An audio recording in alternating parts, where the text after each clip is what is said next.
يومية أن فلان دخل في جسمه جن، فلانة دخل في جسمها جن، فلان وفلان أفسد علاقتهم جن، خلى المرأة ما تميل إلى الرجل أو الرجل ما يميل إلى المرأة. هذا كلام لا نصيب له من الصحة. أنا ألفت نظركم، هذا الشعب شعب طيب، شعب طيب، عنده براءة وعنده طيبة وعنده تمسك بعقيدته. هالدجالين يستغلوه.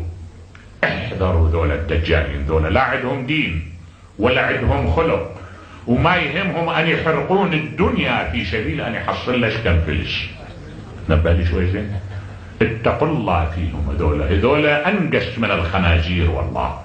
نبالي شوي زين، لأنه ذولا جاي يلوثون أمة، جاي يلوثون البيوت، الأسر، المجتمع، جاي يحولوه إلى مجتمع مملوء بالعقد وبالأمراض، بدلا من أن يطردوا الوهم، بدلا من أن يقولوا للناس أن هذا على فرض وجوده الله عز وجل جعل لنا موانع. لا، تعال انت عندك هذا الجني وانا ما اطلع منك الا باسلوبي الخاص، اكتب لك شيء معين، جيب فلوس، نعم، وجيب ما ادري شنو، يا ريت الامر يختصر على الفلوس، وصلت للاعراض.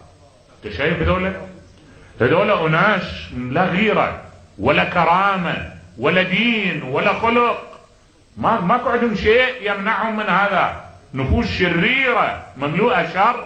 احذروهم، اتقوا الله، استعينوا بالله عز وجل، استعينوا بالله.